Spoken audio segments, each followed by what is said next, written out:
Hello and welcome to IBC 2025 and the vMix Funtime Live Show September edition. We did it. We made it. 10 years in 1 month. 10 years in 1 month, is it? Yeah, what a celebration. Nice. Yes. Nice. Yeah, so if you are joining us live on YouTube, you can drop us a comment if you like. Do it now so that we can read it later and throw up some social comments. Now, if you want some examples of what you should be using for a live comment, here's one from last year that we prepared earlier. It says, Tim is getting older. Oh, So right. thank you for that. Well, that is accurate. It is. It's It's absolutely. technically accurate, and technically accurate is the most accurate. So yes, that was a great example. So if you want to know if I'm older, I am older, and I probably look older.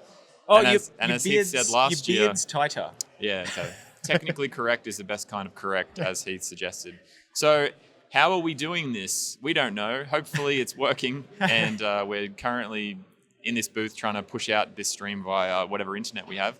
So we're going to show our setup image. Yes, so what we've got is the Rode Wireless Go 2 mics that are coming in via a little wireless pack, and we're feeding that directly into our Blackmagic Design Studio 4K Plus G2 camera. And we've got a couple of side cameras that we may or may not use throughout the show that are from PTZ Optics and from Telecam. Martin is producing the whole production, and Wow. Tim might sub in a little bit later. He's got a keyboard and mouse to do that. And our production PC for this show is a brand new Acer Predator Helios 16, and it's got a Core Ultra 9 275HX, and the graphics card is the RTX 5070 Ti, so it's a bit of a beast for a 1-to-2 camera. But what else is it? It's a Quartz keyboard. It's a no, German yes. laptop, which Yeah, we I bought a German foolishly laptop. suggested. It came with a Quartz keyboard, so Yikes. the Z and the Y were in opposing positions, but we have fixed that. I pulled the keycaps off and moved them. All right, and we're going out to YouTube at 1080p 5994 at 2.5 megabits per second via AV1, so hopefully it's coming out nicely. We think. Yeah. So there you go. That's the show setup. All right, now we're going to talk about, we're going to show you a bit of a video of what's been going on here at IBC from the perspective of my terribly shaky hand.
Wow, what a journey. Thank you, everybody that contributed to that. It was quite the journey here at IBC. So one of the cool things that I saw here was a thing called Cloud Flex, I do believe it's called, and it's for vMix and different things for provisioning AWS. So if you want a sort of a one-stop, easy way to get vMix running on AWS, they offer a service that allows you to provision everything, get everything up and running without having to worry about, audio and all of the little things that just make cloud vMix production just a little bit of a learning curve. So I believe I should have checked the domain name. So apologies, Jonas, for not remembering what the URL was. But I think it's just, if you look for Cloudflex, is that right? That's right. I'm getting a yes from John in the background. So I appreciate that. So yeah, if you want to check that out, if you've had troubles with it, or if you're looking to move into doing vMix in the cloud, that might be a really good option for you. Cool. You've got anything to say? Yeah. I will just say that one of the things that I found most interesting was the controllers that are provided by iSun Keys. So there's a range there that I'm really interested in, and while we haven't actually tested them in the lab, I've gone over and had a bit of a play at their booth, and they're really putting the effort into making controllers that are specifically designed to work with vMix. And one of the things that they were a little bit sad about this year was they found out that we had just added 8 overlay channels to vMix 29, and all of their controllers, like everyone's controllers, are set up for 4. So that's a little bit of a pain, but otherwise, I think their controllers are looking really good. Some of the guys here have tested them specifically for replay, and they seem to perform very well as well. And one of the replay controllers is going to get a clutch on its wheel in future, and I think that'll be really helpful as well. So yeah, that's something that I got to check out, which is pretty cool. And I'm sure there's plenty of other stuff, but we usually have to take a few days to work out what's been released and what we could have seen.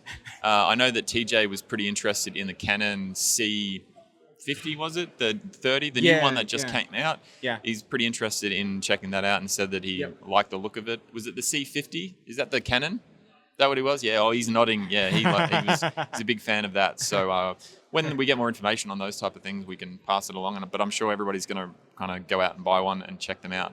All right, so now we're going to introduce... Let's bring Joe on. Oh, we're bringing Joe on. Oh, whoa. Let's bring Joe on. We've flipped the script. Hey, Joe. Did you want to come over and join me for a minute? Yes, you can take this one here, and I'm going to leave the show. Jump in. Goodbye. Hello, Joe. Good morning, Heath. Morning. I guess it depends on where we are. Depends on the time. Depends on where we are. But yes. Yeah, this is Joe from Central Control. For anybody that doesn't know, most vMix lovers would also probably be familiar with you. And Joe, this year, has been on our booth, actually joining us at the booth, which has been really cool. We've been able to sort of show off our wares together. What have you been able to show off?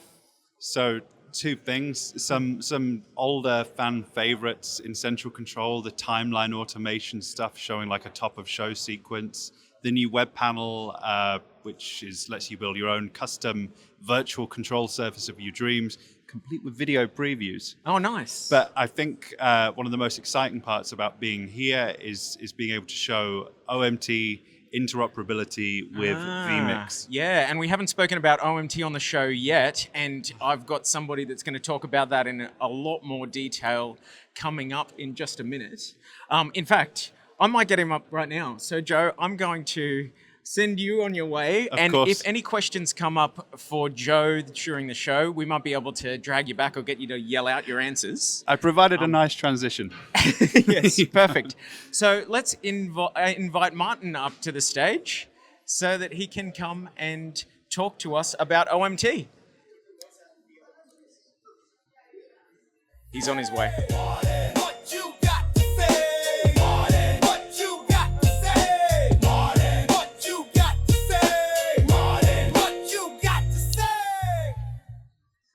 Welcome. Hello.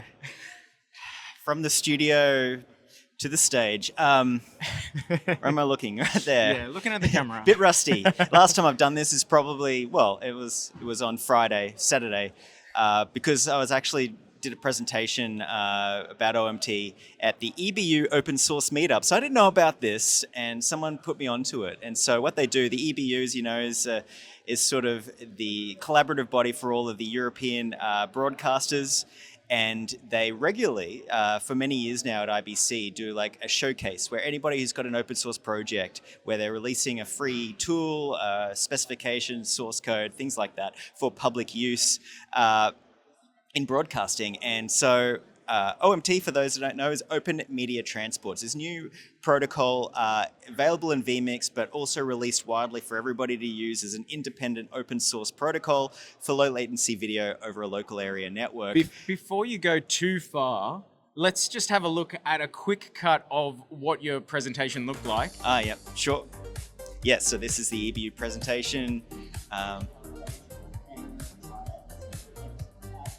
Specialized hardware. So you can find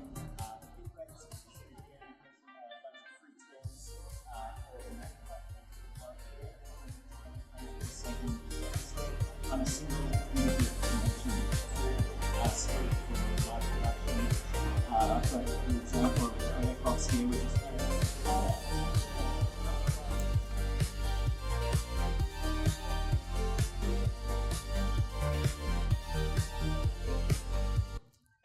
well, There we okay, go. that's great. I don't have to say anything now. You've covered all the bases. But essentially, if somehow you stumbled upon this stream on YouTube and you don't know what OMT is yet, well then how? Just say in the comments how that happened, because I haven't done my job right. But everyone else that knows, yes. So people are probably to know, well, what's new with OMT? We only just released support for it in vMix 29 beta, like 3 weeks ago. But people are like, well, what else is new? You know, come on, keep me entertained. And so this is what we have new. We only just released this at IBC. So we're not selling a product, we're selling an idea. Oh, wow. So come on, people. It's not that of a good a phrase, but it's an idea is that these days with hardware, you can build your own hardware now. This is the whole thing. So we've got the source code up on GitHub. What you have to do is you just remember the URL omt.video, click the view GitHub link, and you'll have 2 projects there, one for playing and one for encoding. So it's a one size fits all. You just get a Raspberry Pi. You can 3D print a case. We've actually been working on our own sort of OMT branded case. We haven't released that yet. We're just sort of fine tuning it because, you know, if anyone knows about 3D printing, you've got to get the tolerances for the ports on it just right. So it's just a Raspberry Pi 5 that has a gigabit Ethernet port, and then it has some USB 3 ports. So that's what we're essentially using. And if I open up inside, you can see it's got a hat, as they call them in the Raspberry Pi world, to do PoE. So all you need to do to power this device is plug it into a network port on a PoE network, and that will power everything up. And then on the USB 3 side, you can plug in a cheap USB 3 to SDI or HDMI adapter. You could get, you know, high-end ones, you know, from Magewell, or you could get a cheap one off eBay. And then, or a webcam. We are using in our booth. I don't think you can't see it, but it's the Elgato face cam. For that, you just plug that into the USB port. It automatically picks up whatever the first video device is on the system when you power it on, and then it instantly becomes an OMT source on the network. No configuration required. On the player side of things. Oh yeah, he's showcasing, that's the demo that we've been having all week in the booth. But on the player side of things, it's an identical box, but you won't need to plug anything into it because it has an HDMI output. So then we've just plugged that into a TV, and we've built into our example a web server. So you can log into your little box, and you can choose on the from a drop-down list what source you want to play on it, and then we'll automatically play that direct to the TV. It does that directly without any rendering or processing in between. So what we've been doing as a demo is we've had on one booth on one side of our hall, we have the player, and then the other side we have the encoder, and it's looking at like a frame of latency between it. It's even higher than the latency of having to run it through vMix or something like that. So that surprised us. We're very excited that works with low latency. But anyway, if you wanted to do it, you basically buy a Raspberry Pi 5, you download the code from our GitHub, or the OMT GitHub, and then that's it. You've got yourself an encoder or decoder for OMT. But even so, if you want the traditional hardware route, we have been talking to plenty of vendors here at the show. A lot of them are interested in it, and they're going to look into what the capabilities are, whether their hardware that in their existing products supports OMT or whether they might have to produce new hardware. We're not sure yet, but we're just trying to get the word out there. So if anybody's out there in hardware and wants to know more about OMT, you can check it out at omt.video or openmediatransport.org, or you can contact vMix and say, hey, yeah, not even if you're wanting to use OMT for something outside of vMix. Feel free to email vMix. The guys know what it's all about, and they can help you or direct you on towards me. So that's my little TED Talk on OMT. I don't know. I haven't had an opportunity to look at much else on the show floor this year. Just been talking with all of our hardware partners and things like that, just letting them know that OMT is a thing now. And yeah. One of the things about OMT is at the fundamental level, the codec being used is something called vMX. Yes. Yes. So vMX is the vMix video codec. So yes. We have contributed that, or vMix has contributed that to the open source community. Yes, and an important thing to clarify about that, we've made the entire thing completely open source with very little restrictions. Basically, you just have to say where you got the source code from, but you can use it in commercial products, both the codec and the protocol. So everything you need, nothing needs to be licensed. It is, so there's a bit, because people have been asking me, it's the vMX codec, so do I have to license that? No, we released that codec that we previously used for vMix Replay to everybody totally for free. No fees or licenses ever for it, because we just want it to be adopted. We think it helps out our vMix customers if there's everybody out there using OMT, so we don't feel like we need to monetize it or make it a business.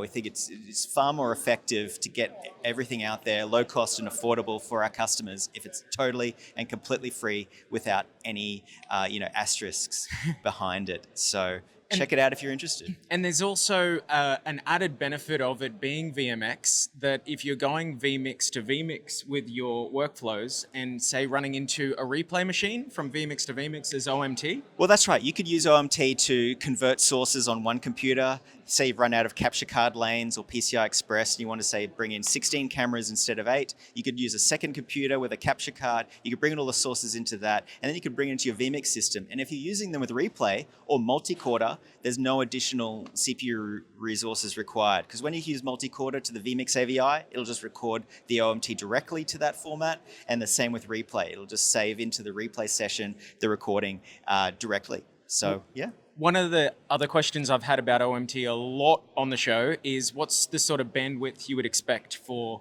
an OMT source? Yes, so 1080p 60 is 200 megabit. 4K, I believe, is around 300 to 400 megabits per second, somewhere around that. So essentially, if you could do multiple, we say 4 HD 60s on a single 1 gigabits per second network, or 2 4K 60s. Then you can divide that up based on the frame rate. So the bit rate is always the same, instantly divisible, so it's easy to work out. If you've got 30 frames per second, then it's half that. If you've got a 50 frames per second, then it's like 20% less bandwidth than 60 frames per second, and so on and so forth. We have a massive table on our website. Oh, when I say on the OMT GitHub repository, at omt.video. Yes, we've said that like 80 times now, but thanks TJ. He's giving me my SNL cards of what I'm supposed to say next. Yep. So yeah, that's basically it. There's not much to it, cool. But we're just want everybody to check it out. And if you're interested, try it out. It's fully open source. You don't really need anything from us. You can download the code and play around with it today. Or create your own encoders and work with, and as we mentioned, it's in the vMix 29 beta. So if you've got a purchase version of vMix, and you're like, where is this OMT? You can go to our forums at forums.vmix.com, and then you can download the beta from there. But we're hoping to release the beta pretty soon, hopefully by Christmas. Yep. So yeah, I think that's all for me. And now I think it's time for what's next. We're going to move on. IBC.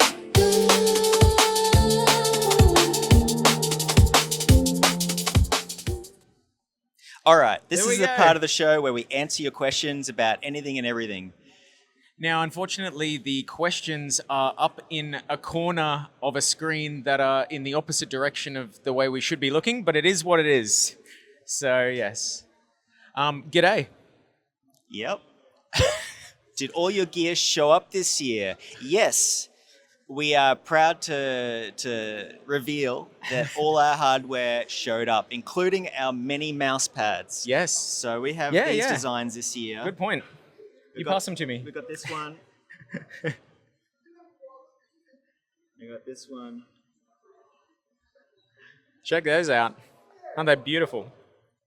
vMix hand models right here. Showing off mouse pads. Perfect. Nice. Perfect. So if you're fortunate enough to come to IBC this year, you would have been able to get your hold of at least one of those mouse pads. The other question is, fun to actually see the show live. It's here to record. It's right there. Yeah, it's nice that we're able to do the show at a slightly different time of day. So Petra, when did you submit that question? Some people can join us, and Okay. Martin, blink 3 times if you need to be rescued. Yeah, someone was saying in the comments how I've been let out or something. I was locked away, and now I've actually been released. Yeah, well, if people want to know, I have been a lot of long nights programming OMT over the past few months, that's for sure. Yes. So it felt like I was in a dungeon waiting to be released, but it's great to have it finally released. Can we feed multiple streams to local TVs with less stress than NDI using OMT? So, OMT is designed for point-to-point LAN use, so it doesn't have multicast support. So if you're looking to distribute it to multiple monitors around a venue, we would say use NDI. They have invested the time in making that particular aspect of their protocol work really well, the multicast. So OMT is not really for that. But NDI is great for that, and of course we still have the full support of that in vMix 29. So gotta remember to look at the camera or pretend I'm reading it. hello everyone. Hope it's been a great show. It sure has. I think we're both exhausted. I think the whole crew is pretty exhausted, to be honest. It's been a big one. It's an interesting dynamic doing the live show on the last day, because I don't know if our exhaustion sort of translates to the camera, to the lens very well. But yes, I am very tired. We're pretty wiped. Yes, Cloudflex. Hey, there we go. Somebody from Cloudflex, or somebody that supports it, I guess. Oh, at last. Finally, we got this question. Can you run vMix on a Mac? We've never been asked this before. It is. Would you believe it? Could you Never. believe it? We have a dedicated vMix input in all of our presentations this year at every single workstation that has that precise question. And you know what the answer is this year? Still no. Oh. I thought it was. So I thought it was something else. Anyway, all right. I had somebody ask me, can a Mac run on vMix? And we thought about it, and you could maybe put it in a browser. Yes, you can run a Mac on vMix. Yes. Via a browser That's input. right, yeah. Or a desktop Exactly. capture. I mean, Exactly, yeah. Yeah, Exactly. Yeah. And Yes. this is worth pointing out, though, to prevent the confusion. OMT is fully cross-platform. Yeah. So we've made it run just as well on Mac, PC, and Linux. So in that regard, OMT is sort of why it's a separate protocol. vMix has contributed a lot to it, but it's designed for everybody, and it works just as well on Mac. And Sienna, who are big on creating great broadcast tools for Mac, have released a bunch of free tools for OMT. So you can check that out as well on omt.video. Just go to the download section. Will you support interlace for SOT out on vMix? Broadcasters need this from us from the field. Unfortunately, no. Interlaced is sort of on its way out on computer technology. We have designed SRT to use the hardware encoding, and NVIDIA have dropped interlaced hardware encoding of H.264 from their latest graphics cards. So you'd have to do it in software, and there's this whole, challenge with that. So unfortunately, yeah, you'd have to do 1080p 60 out. Fortunately, though, a lot of broadcasters are moving into full 1080p 60 or 50 workflows anyway. But on the output side, I guess it's a challenge. On the input side, we would say you could set the encoder to convert it to progressive. Most are able to do that. But output, unfortunately, we don't have a solution for that. But what about vMix to ARM architecture? So we have done some tweaks in vMix 29 where it'll work on Windows on ARM a lot better now. It didn't have support for vMix replay in the support of vMix, and it also had some trouble with certain capture card input formats and NDI, I believe. Yeah. But we've worked with Microsoft, I believe, Microsoft had in to fix conjunction that. with Qualcomm. Yep. To make sure that there's Snapdragon ARM CPUs on Windows. We still wouldn't necessarily recommend it for a full production, just because they're designed for low power, efficient laptops that will run all day. So they don't necessarily have a very powerful GPU, but at least now with the vMix 29 and for replay and vMix 28 for everything else, you can run it now on Windows on ARM laptops. And last question. Well, if you aren't exhausted by the last day, did you really even do IBC? Yeah, well, fortunately, it's only 4 days now. IBC, for those, the OG IBC exhibitors, it used to be a 5-day show. I can't remember what it was. I think it was like Monday to Tuesday, something like that. Friday to Tuesday, something like that. So 4 days is better. We're much more happy with 4 days. 4 days is definitely enough. 4 days is enough. All right. So that's it from us. We're gonna go to the final segment, and I've been told to just keep on talking and answer one more question. Are there still mouse pads? Are there? Oh, that is a very good question. So we have a few mouse pads left that we are going to put onto the front walls right now. So this is literally the last time you'll be able to get IBC mouse pads from vMix. And last but not least, For I totally 2025. forgot, we have some shout outs we've got to do in the show. We do. Of some very helpful people over the week.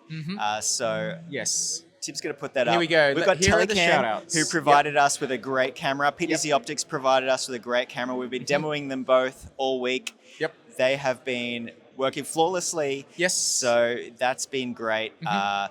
Sasha, for the kilos of gummy bears. The other Sasha. We have Sasha helping us out in the booth. Yes. And then Sasha, too, helping us with 1 billion options of gummy bears from the Haribo factory. So thank you, Sasha, and thank you, Sasha. Bastian for the Stroop waffles. So before we go too far, the first Sasha, the one helping us on the booth, he was demonstrating a really cool device that he's actually got right here and he's going to pass to me. So this here is a Minus Forum mini PC, and it has room for a dedicated graphics card. It's an incredibly small one, but not only that, it also has enough room for an M.2 capture card with 4 SDI inputs. So can you just hold this for 1 second? I'm just going to open it up so that you can have a look. So what you can see here on the back, that's a capture card right there where my ring finger is. Yeah, thank you. Thank you, Sasha's hand. vMix hand models at their finest. Yes, and that's feeding out to these 4 3G SDI capture ports. Now that's using a Yuan SDI capture card called the SC400 N4 SDI model, M.2. So yeah, there you go. And we've been demonstrating it at the booth. Lots of people have been really interested. One thing to be aware with Yuan capture cards is they are only input. They don't do output, so that's something to be mindful of. But if you're in Europe and you're interested in this sort of stuff, have a chat to Sasha at some point. He is at streamverse.tv, so check that out. Yeah, thank you, Sasha. Cool. And back to the shout-outs. What do we got? We've got the crew here, all of which have helped us immensely manning the stations at the booths this year. Woo! We have TJ. Big claps. Yeah. Woo! Petra. Yes. Sasha. Joe and Rafa of Central In the Control. background. I think they're behind us. Yes. So we couldn't do it without them. We're a small company. We can't man the booth by ourselves. So they always, help us immensely all 4 days, putting the work in. We're immensely grateful to them. And I don't know if that's it for the show, Tim. I think all right, that's Tim's it, yeah. calling it. And we'll be back on the post-show for any other questions you can fit in the chat. But if you're watching us live, if not, thanks for watching and we'll stream you later. See ya. The vMix Fun Time Live Show. Show.